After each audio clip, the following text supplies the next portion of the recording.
And now we're going to begin the second part of the foot orientated work.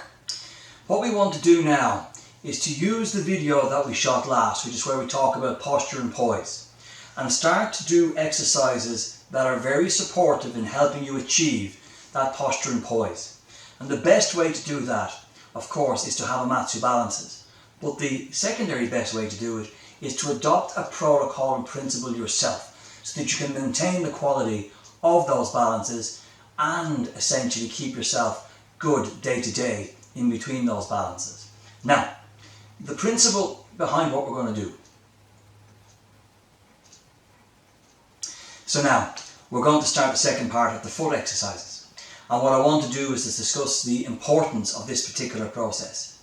We gave you an exercise on our first video where we talked about how to use the golf ball. And that was the Fellowship of the Foot video. And we had a golf ball under our foot for 10 minutes each side. And that in its own right is a wonderful exercise. What we're going to do here now is to start to build a protocol of exercise that you can do sitting on a mat, sitting in a chair, or in any position that's comfortable for you that allows you accessibility to your feet. Now I'm going to use positions that are easier for you to see, not necessarily the positions that I do these things in, because more often than not I'm going to sit cross-legged and use the footwork. But for this I need to keep my feet out in front so that you can see what we're doing most of the time. Now, the objective is to get the feet to become as dexterous and as familiar to you as you possibly can. And in doing so, your feet will feel looser, your knees will feel looser, your hips will feel looser, and your body will feel looser, but also feel more connected to you. They will feel like you own them better. That's what we call having good proprioception. To do that, we start off doing something very simple. We simply start to gently mobilize our feet. Now, to make a point here, I'm going to take my big toe and I'm going to gently start to draw that in a circle. Now you'll see that I'm moving all of my body, and that's good practice. But I'll explain the importance of that as we go through this sequence. But for now, I'm rolling that toe around in a clockwise fashion. It's always good before you start these exercises that I'm showing you to have a little walk around before you start and note how your body's feeling. What kind of stiffnesses might be there, what kind of restrictions might be there. I'm going to change the direction of my foot and go anti-clockwise with the toe. Try to make the circles bigger and bigger and bigger as you go. And the idea of walking around the room to ascertain how you feel is that when you finish the exercise, you can compare that feeling to what you had at the beginning, and there should be a significant difference. And this, of course, again goes to demonstrate all of the benefits that you can attain by performing these exercises. Because the more of these that you learn, the easier it will be for you to become prescriptive and for you to choose the ones that you need on a day-to-day basis based upon how you feel, or what it is that you know that you're going to be doing, or in fact what you have been doing. From there, we're going to then take the foot and we're going to start to circle the foot. Now if you want to, you can put it across your other leg, or if you're in a situation where while you're sitting in a chair, you can just simply put your foot on the edge of the chair and roll it around, or for that matter, you can point your foot out in front of you and try to roll your foot yourself. Any way that you like. But the idea is to circle that foot as much as you possibly can. So we started with the toe in big circles, which is what I like to do, and then we've come up to make sure the ankle is functioning with us as well. We go clockwise and we go anti-clockwise in both cases. Now in all of these situations, we will be doing both feet.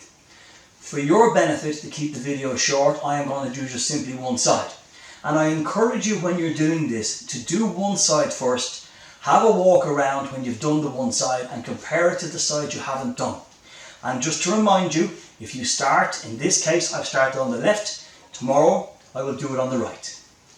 Now, when we've done that, roughly spending about a minute with the toe going clockwise, a minute with the toe going anti-clockwise, a minute with the entire ankle going clockwise, and a minute going anti-clockwise, we then put our foot to the floor. What I want you to do is to tune in to the big toe. And I want you to use your big toe and push it into the floor.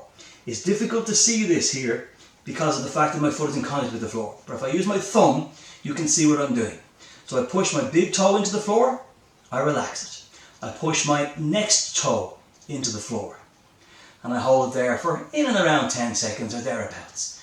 I relax it. The next toe into the floor, about 10 seconds, and I relax it. the next toe into the floor for about 10 seconds and I relax, and then of course the little baby toe into the floor for 10 seconds and I relax. And then I come all the way back across the other way.